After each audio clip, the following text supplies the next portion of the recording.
नमस्कार, स्वागत है आपका द लाउड इंडिया टेलीविज़न पर। मैं हूं अशोक वानखेड़े, लेकर आया हूँ आपका अपना कार्यक्रम पैच।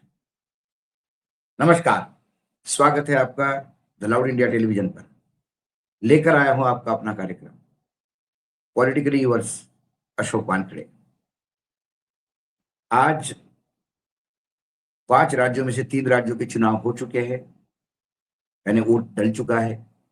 2 राज्य थे, तमिलनाडु और बंगाल, दोनों विपक्ष के कब्जे में। यानी मैं केंद्र की सत्ता के पॉइंट ऑफ व्यू से बोलूं तो तमिलनाडु में डीएमके का राज था और टीएमसी दीदी का राज बंगाल में। भाजपा तमिलनाडु में पैर रखने की जब प्रयास कर रही है और बंगाल में सत्ता में आने की। उत्तर भारत के बाद पूर्वी की ओर बढ़ते हुए उड़ीसा और आसाम और नॉर्थ ईस्ट के छोटे छोटे राज्यों पर भाजपा पहले ही कब्जा कर चुकी है। अब एक राज्य जो बड़ा उनके हाथ में अड़चन है वो है बंगाल। बंगाल आने के बाद पूरा नॉर्थ ईस्ट और उत्तर कब्जे में होगा। दक्षिण में कर्नाटक में उनका प्रेजेंस है, आंध्र प्रदेश में मिलीजुली सरकार है, महाराष्ट्र में मिलीजुली सरकार है और फिर कर्नाटक में तो उनका वजूद है ही। फिर बचता है तेलंगाना, तमिलनाडु, केरल और पूर्ण राष्ट्रव्यापी होगी। तो इस बार ज्यादा फोकस बंगाल पे था। बंगाल में ममता दीदी किससे चुनाव लड़ रही है? वो भाजपा से चुनाव लड़ रही थी, चुनाव आयोग से, न्यायपालिका से, ईडी सीबीआई से, एसआईआर से, बेनतहा पैसे से, पैसे के खिलाफ, सत्ता के दुरुपयोग के खिलाफ बहुत सारी चीजें थी। लेकिन मैं हमेशा कहता हूं कि हर राज्य की तासीर अपनी अलग होती है और बंगाल की तासीर अलग है। बंगाल का मतदाता और बंगाल की राजनीति ये अस्मिता की राजनीति है। जहां कांग्रेस का एक जमाने में सिक्का चल रहा था, लेफ्ट ने छेद कर दिया और सालों सत्ता में रहे। मानो लग रहा था कि ज्योति बासु के होते हुए कोई और सत्ता में आ ही नहीं सकता। लेकिन कांग्रेस की ही युवक कांग्रेस की अध्यक्ष, प्रदेश अध्यक्ष ममता बनर्जी ने लेफ्ट के साथ कांग्रेस की लव हेट की रिलेशनशिप को तोड़ते हुए खुद की पार्टी तृणमूला कांग्रेस, टीएमसी शुरू की और उसके बाद पीछे मुड़ के नहीं देखा।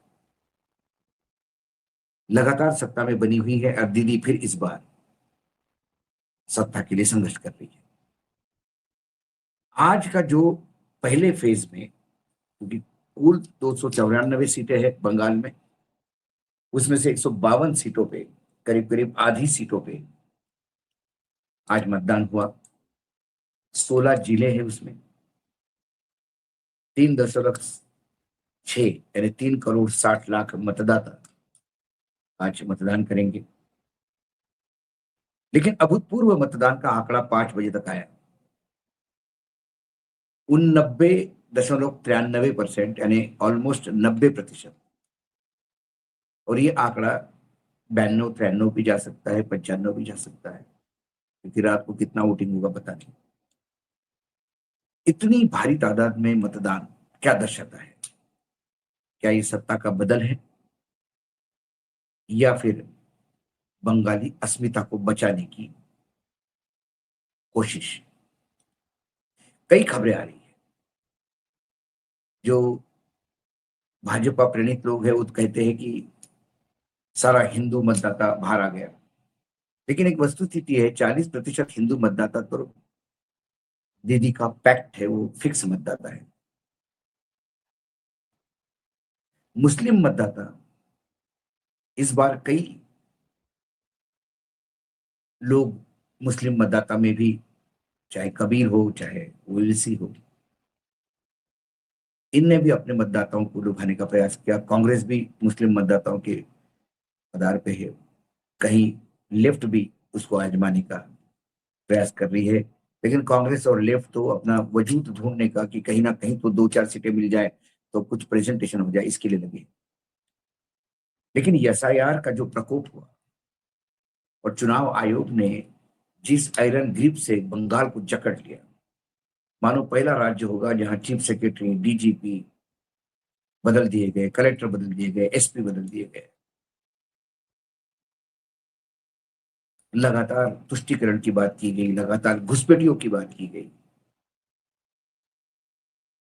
और एसआईआर ने जो कहर बरपा, बंगाल में जो एसआईआर बाकी राज्यों में हुआ या बिहार में हुआ उससे अलग हुआ। यहाँ माइक्रो ऑब्जर्वर भी आए, यहाँ ट्रिब्यूनल्स भी आए, सुप्रीम कोर्ट ने भी इंटरवेन किया। इसके बावजूद 34 लाख मतदाता ऐसे हैं कि जिनको मतदान से वंचित किया गया। मैं इसलिए कह रहा हूं कि वो डाउटफुल मतदाता बताए गए और उनकी हियरिंग भी नहीं, जिसमें उनकी कोई दोष नहीं। लेकिन जब चुनाव आयोग के इस नंगे नाच को न्यायपालिका सुरक्षा कवच पहनाती है तो फिर स्थिति बहुत बुरी हो जाती है। क्या मुस्लिम मतदाताओं ने एन ब्लॉक वोट डिवीजन नहीं हो इसलिए ममता के साथ खड़े हो गए? क्या बंगाली मतदाता इसलिए ममता के साथ खड़ा हो गया क्योंकि वो चाहते हैं कि बंगाल में बंगाली ही राज करे, गुजराती नहीं? क्योंकि जहां डबल इंजन की सरकार है वहां सिर्फ गुजरातियों का बोलबाला है, ये भी पूरा देश देख रहा है। इसलिए ये 90+ जो मतदान है परसेंट, वो किसके लिए है? ममता को बचाने के लिए, बंगाल की अस्मिता बचाने के लिए है, या फिर ममता को हटाने के लिए है? ये तो नतीजा आने के बाद पता पड़ेगा। लेकिन 29 तारीख को सेकंड फेज है, उसमें बाकी सीटों की वोटिंग होगा। लेकिन 29 से 3 तारीख ये बहुत महत्वपूर्ण है। 1, 2, 3 दिन, इन 3 दिनों में क्या जितने भी वोटिंग मशीन है वो क्या सिक्योर रहेगी? क्या उसके साथ कोई खेल किया जाएगा? क्योंकि जो सुबह सुबह कुछ जो खबरें आ रही थी, वीडियोज आ रहे थे सोशल मीडिया पे खासकर, क्योंकि मेन स्ट्रीम मीडिया तो दिखाता नहीं, जहाँ बीजेपी के बूथ खाली पड़े हैं, जो टेबल लगाते वहां लोग नहीं खड़े होने के लिए, टीएमसी के वहां रश है, बीजेपी के उम्मीदवारों को लोग खदेड़ रहे हैं। कहीं ना कहीं लोकल बीजेपी का नेतृत्व उभर नहीं पाया। जो लोग इतने सालों से मेहनत कर रहे थे उनको साइड को करके जो पैराट्रूपर दिल्ली ने बंगाल की राजनीति में मोहरे बनाए, वो क्या मार खाएंगे क्या? कई बातें सामने आई। जो आज मतदान हुआ उसका जब आंकड़ा मैंने देखा 5 बजे तक का, तो सबसे ज्यादा भारी तादाद में मतदान हुआ दार्जिलिंग में। 5 बजे तक 93.12% मतदान हुआ।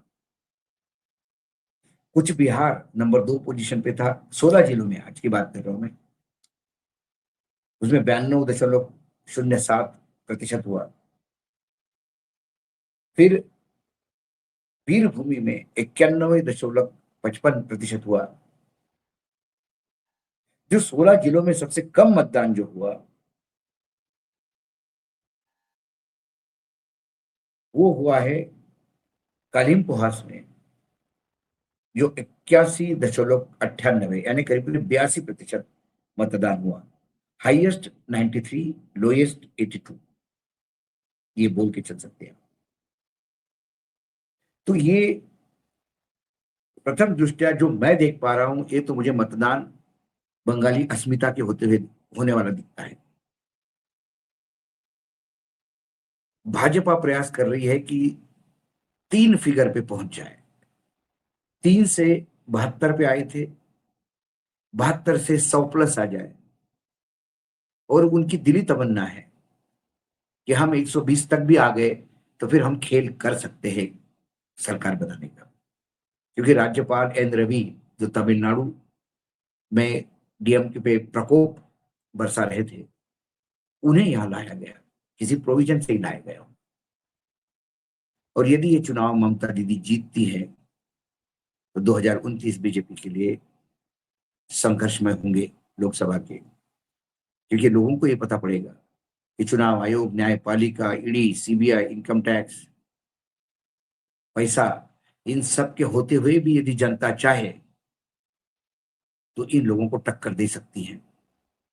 तो बाकी राज्यों में जो लोग हतोत्साहित हैं, क्या करें, कुछ भी करें, जीतते तो यही है। इस टोन को बंगाल की ममता की जीत खत्म कर देगी। और यदि ममता बुरी तरह से हारी तो आप समझ लीजिएगा 2029 में बीजेपी 400 प्लस आएगी। ये कम से कम, मैं कोई भविष्यवेत्ता नहीं हूं, जो दिखाई देता है सामने वो उसकी बात कर रहा हूं। आज पॉलिटिकल यूएस पे इतना ही। कल फिर आता हूं किसी विषय के साथ। तब तक के लिए नमस्कार। देखते रहिएगा लाउड इंडिया टेलीविजन।